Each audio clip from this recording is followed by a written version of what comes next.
Olá, guardiões da noite e amantes do inexplicável. Sejam bem-vindos ao Mistérios à Beira da Fogueira. Não se esqueçam de curtir, comentar e compartilhar nosso canal. E tenha uma excelente história, obrigado. No coração de Wisconsin, um estado conhecido por suas paisagens rurais e comunidades pacíficas, escondeu-se por décadas uma história que desafia a compreensão humana. Em Plainfield, uma pequena cidade onde a vida seguia um ritmo previsível e as portas raramente eram trancadas, um nome se tornou sinônimo de um horror inimaginável: Ed Gein. Sua história não é apenas a de um assassino, mas a de um homem que desenterrou os limites da sanidade, transformando o luto em uma perversão que assombraria a cultura popular por gerações. Edward Theodore Gein nasceu em 1906, em La Crosse.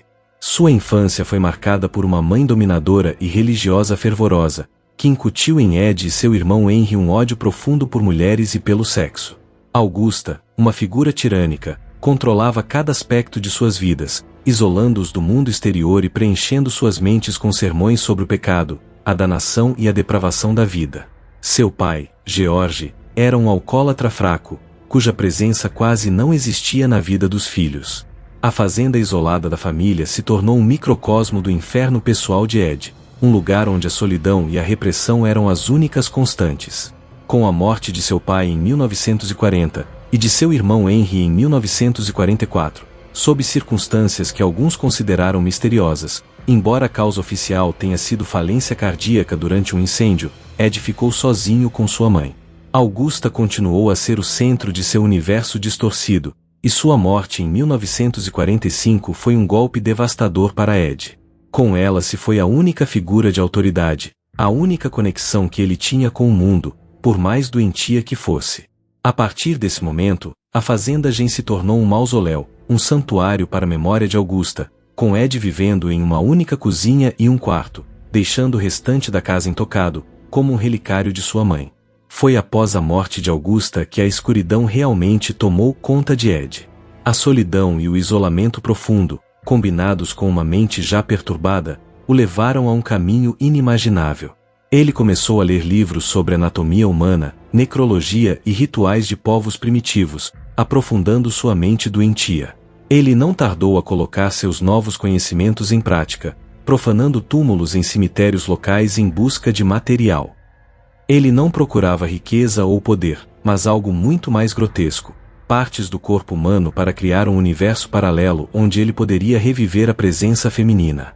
Durante anos, os habitantes de Plainfield mal notaram Ed Gein. Ele era visto como um homem peculiar, um fazendeiro solitário que fazia bicos para a comunidade. Ninguém poderia imaginar que, por trás daquele semblante inexpressivo, um horror indescritível estava sendo fabricado. A casa de Ed Gein era, na verdade, uma câmara de horrores, um museu macabro onde a morte e a depravação se encontravam. Ele não era um serial killer no sentido tradicional, visando um grande número de vítimas.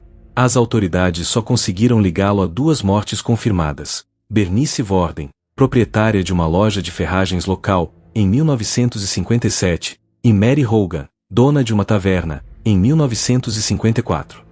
O desaparecimento de Bernice Worden, em novembro de 1957, foi o catalisador que finalmente expôs o monstro de Plainfield.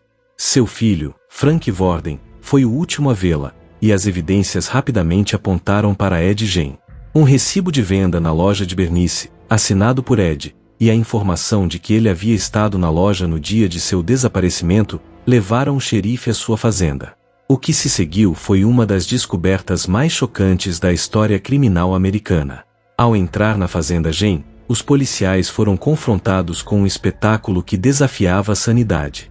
O corpo decapitado de Bernice Worden foi encontrado pendurado de cabeça para baixo em um celeiro, eviscerado como um animal de caça.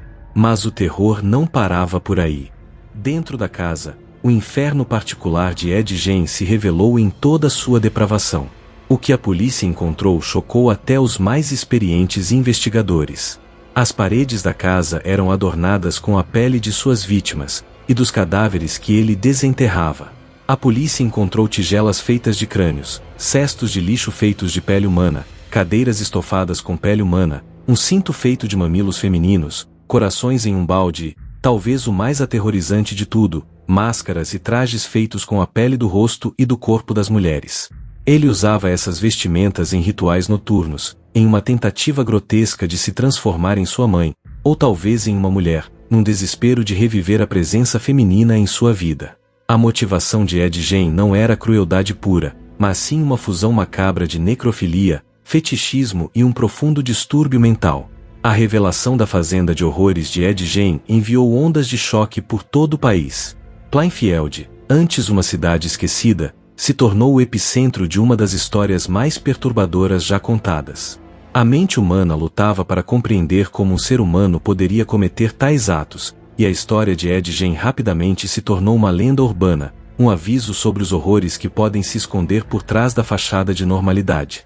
O legado de Ed Gein, no entanto, transcendeu a esfera do crime.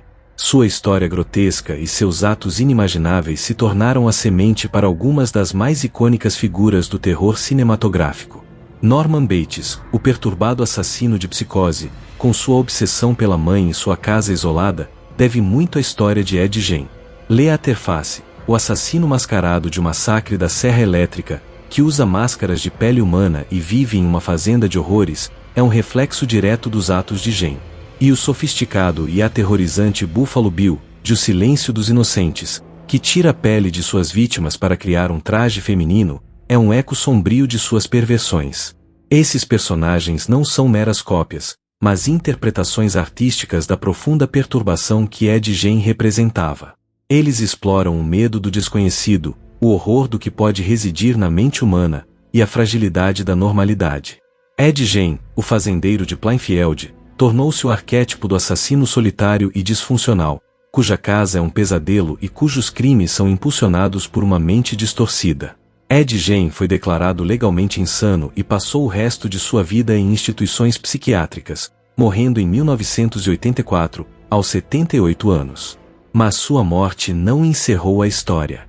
A fazenda Gein foi queimada em um incêndio misterioso pouco depois de sua prisão, como se a própria terra quisesse apagar o rastro de tanta abominação.